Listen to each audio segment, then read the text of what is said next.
Hello everybody, today I present you a Great Hammer Rotten Battle Hammer build. This build literally breaks the stance of every single main boss in the game. Rodan has about 200 stance, which might be the highest in all of the bosses. But whatever, he kneels down in front of this character. Check this out. Kneel, kneel, kneel, and kneel. Okay, enough kneels. Play stance breaking simply give us the maximum satisfaction.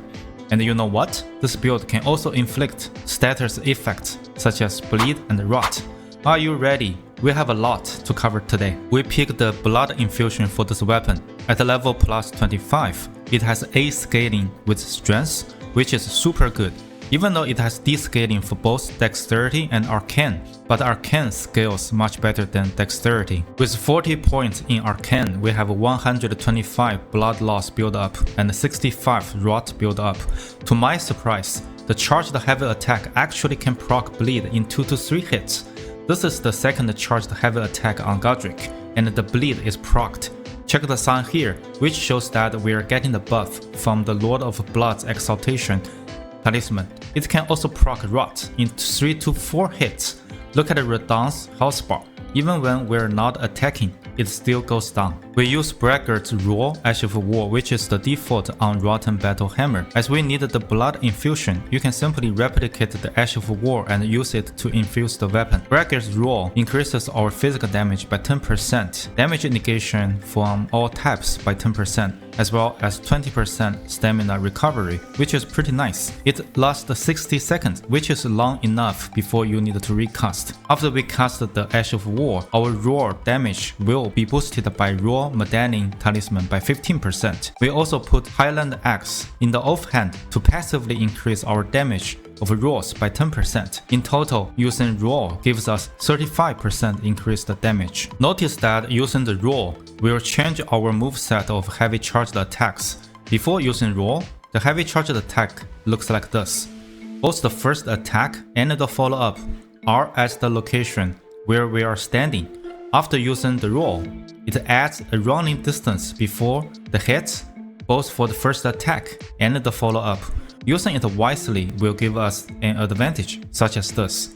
We run into Godfrey and break his stance without him reacting on the attack. In addition, we can put the Glint Blade Phalanx Ash of War on the dagger to help with stance breaking. Because we barely have any intelligence, it does absolutely negligible damage, but if all 4 projectiles hit, it deals 40 poise damage without buff. Aftermarket breaks his stance like that. He is gone by a follow-up critical hit. Ritual Sword Talisman increases our damage by 10% while on full HP. Axe Talisman increases our charged attack damage by 10%. Spec the correct tier increases our charged attack damage by 15%. We use Roar Medallion together with Braggart's Roar, Ash of War, and Highland Axe in the offhand, which will give us 35% increased damage in total. The last talisman, we can either use Lord of Blood's Exaltation to have 20% increased damage while bleed procs, or use Dagger Talisman to increase critical hits damage because we break stance everywhere, or use Blue Dancer Charm to increase our damage around 5% based on our equipped load. Personally, I prefer using Lord of Blood's Exaltation when the boss is not immune to bleed. If the boss is immune to bleed, we use either Dagger Talisman or Blue Dancer Charm. We cast the Golden Vow to increase our damage by 15% and use Blood Boil Aromatic to increase our damage by 30%. In total, we get up to 135% increased in damage. This is purely insane. Before each fight, we only drink our physic, cast the Golden Vow, use Blood Boil Aromatic, and cast Bracket Roar. That's it. The Glint Blade Phalanx is totally optional. The best scenario is to use it on bosses that you don't need to enter a wall before the fight. Quickly go over all the gears we have. Any seal can work. We only need 1 to cast the Golden Vow. You don't need to upgrade it at all. I still don't wear any armor. You can definitely wear heavier armor if you would like to, or just for aesthetic purposes. This is a level 120 character. We have 30 points in vigor, which should allow us to take some hits. 14 points in mind and 17 points in endurance is good enough. 61 points in strength and plus 5 from Godric's Great Rune. We will have 66 points in strength, and with 2-hand our weapon, we are effectively getting the maximum 99 strength. No point in Dexterity, even though the weapon skills at D, as it says.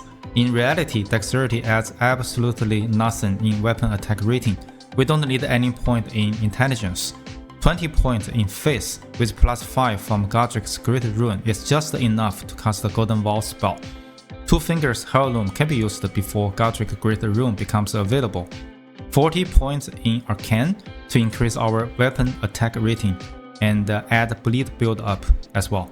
Thank you for watching. I will see you in the next video for all of the main bosses fight without taking any hit. If you would like to see more content like this, please smash the like button, subscribe, and ring that notification bell to never miss a video.